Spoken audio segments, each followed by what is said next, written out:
12 जून को 265 घरों के चूल्हे ठंडे पड़े रहे। 140 करोड़ लोगों के गले से निवाला नहीं उतरा। देशवासियों की आंखें नम हो गई, घबरा गए। आप और हम डर गए ये सोच के कि क्या अगली उड़ान भरें या नहीं। हादसे में जान गंवाने वालों के बारे में जब हम सोचते हैं तो हमारा रोम रोम कांप उठता है। महज 40 डिग्री में जब हम बाहर निकलते हैं आज मई जून के महीने में, तो हमारा शरीर झुलसने लगता है। हम परेशान हो जाते हैं, चक्कर आते हैं, ब्लैकआउट हो जाता है, तो सोचते हैं कि अभी नहीं निकले घर से बाहर। हम घरों से बाहर निकलना कम कर देते हैं। एसी की ठंडी हवा के सिवा राहत का कोई दूसरा रास्ता नहीं दिखता। लेकिन 12 जून को दोपहर 1:40 पर लोग झुलस गए, ज्यों के त्यों झुलस गए, ठीक वैसे ही जैसे उन्हें किसी भट्टी में फेंक दिया गया।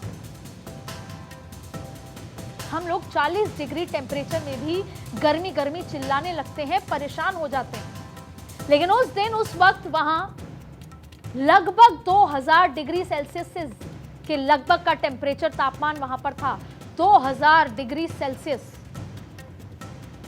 विमान में मौजूद 125 लाख लीटर फ्यूल की वजह से, और वो भी कोई आम पेट्रोल नहीं, विमान का फ्यूल ब्लास्ट हो जाता है। 2000 का टेम्परेचर हो जाता है और विमान गिरने के साथ ही आग का गोला बन जाता है।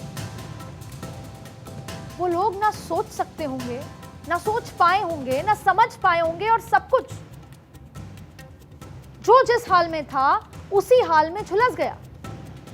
वो तस्वीरें ऐसी हैं, ना हम आपको दिखा सकते हैं और ना उसकी कल्पना किसी को भी हो पाएगी। उनकी अकड़ी हुई बॉडी मेस के अंदर, जो बच्चे खाना खा रहे थे, पानी का गिलास यूं पड़ा रह गया, कोयले में तब्दील हो गई। उनकी डेड बॉडी देखकर कलेजा कांप उठता है। और इसीलिए आज एक बार फिर सवाल खड़े हैं। एक बार फिर मैं ये सवाल पूछ रही हूं, क्योंकि ये झुलसे हुए जिस्म मुझे सोने नहीं दे रहे। उनके परिवारों की चीख मेरी नींद उड़ाए हुए है, और मैं ये समझना चाहती हूं कि आखिर किसकी गलती से एयर इंडिया का ये विमान आग का गोला बन गया। क्या एयर इंडिया प्रबंधन, क्या पायलट, या फिर विमान बनाने वाली बोइंग कंपनी? और बोइंग क्यों? अब वो भी समझ लीजिए कि बोइंग क्यों। एक समय था जो बोइंग कंपनी अपनी इंजीनियरिंग के लिए दुनिया भर में मशहूर थी। इसकी बेजोड़ तकनीक का कोई साहनी नहीं था, लेकिन फिर 1997 में बोइंग ने मैकडॉनल्ड डगलस के साथ मर्जर किया, और जिसके बाद ये कंपनी भी धीरे धीरे मुनाफे के लिए समझौता करने लगी, ऐसा दावा किया था। 15 इंस्पेक्शंस होते थे, जो हम बता रहे हैं कि क्या क्या प्रोसेस होता है, उड़ान भरने से पहले कितने इंस्पेक्शंस होते थे। 15 इंस्पेक्शंस की जगह सिर्फ एक क्वालिटी इंस्पेक्शन ने ले ली, और इस इंस्पेक्शन के लिए किसी तरह का दस्तावेज नहीं दिए जाते थे। यानी इस इंस्पेक्शन में अगर कोई खामी पाई गई तो उसे लिखित में नहीं दिया जाता था। फिर अपने राइवल एयरबस से मुकाबले के लिए बोइंग ने अपने 737 के डिजाइन पर नए भारी और फ्यूल एफिशिएंट इंजन लगा दिए, जिसका नतीजा ये हुआ कि प्लेन का नोज ऊपर की ओर चला गया।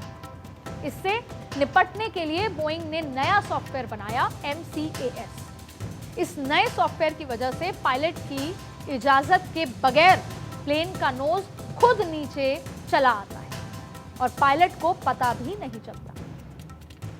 लेकिन दावा किया जाता है कि बोइंग ने इसकी जानकारी तक किसी को नहीं दी, ताकि पायलट की ट्रेनिंग का खर्च ना हो सके। नहीं तो नई तकनीक, बदलाव तो पायलट की ट्रेनिंग। और इसके नतीजे से बोइंग कंपनी को तो फायदा हुआ, लेकिन कंपनी के इस फीचर की वजह से अक्टूबर 2018 में जकार्ता से चला बोइंग का एक प्लेन क्रैश कर गया। बताया तो यह भी जाता है, दावा किया जाता है कि बोइंग को पहले दिन ही इस हादसे की वजह पता चल गई, लेकिन उन्होंने चुप्पी साधे रखी और हादसे की जिम्मेदारी पायलट के सिर मढ़ दी। लेकिन फिर 5 महीने बाद इथोपियन एयरलाइंस की फ्लाइट भी इसी तरह से हादसे का शिकार हुई तो जांच हुई, जिसमें बोइंग की इस खामी का पता चला और बोइंग के उन विमानों को उड़ने से रोक दिया गया। हालांकि बाद में बोइंग ने अपनी कमी भी सुधारी, FAA अप्रूवल भी लिया, पायलट्स को ट्रेनिंग भी दी गई। लेकिन इस पूरे प्रकरण में जो बात निकल कर आई वो ये थी कि अपने मुनाफे के लिए कंपनी किसी भी तरह का समझौता कर सकती। तो अब सवाल यह है कि क्या इस बार भी विमान की ऐसी किसी ही खामी का खामियाजा इंसानी जिंदगी को उठाना पड़ा है और उनके परिवार को अब पूरी जिंदगी उठाना पड़ेगा? आज हर देशवासी इसी सवाल का जवाब चाहता है। देश वो सच जानना चाहता है ताकि कल कोई मेडे ना हो, कल कोई और विमान आग का गोला ना बने। प्रधानमंत्री नरेंद्र मोदी भी हादसे के बाद अहमदाबाद पहुंचे, हादसे के एकमात्र सर्वाइवर से मुलाकात कर उनका हाल भी जाना। लेकिन प्रधानमंत्री जी, 140 करोड़ लोगों को आप पर विश्वास है। अब मैं आपसे गुहार लगाना चाहती हूं कि मोदी जी, आपकी छवि दूध का दूध, पानी का पानी कर देने वाली।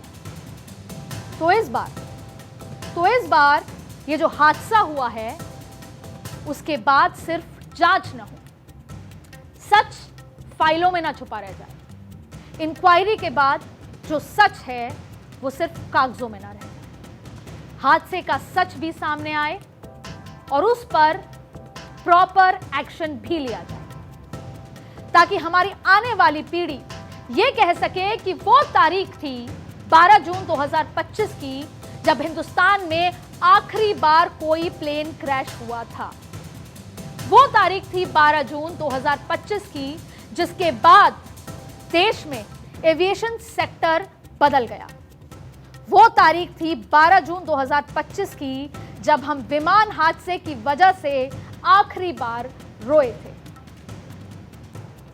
उम्मीद करते हैं इस बार ऐसा ही होगा।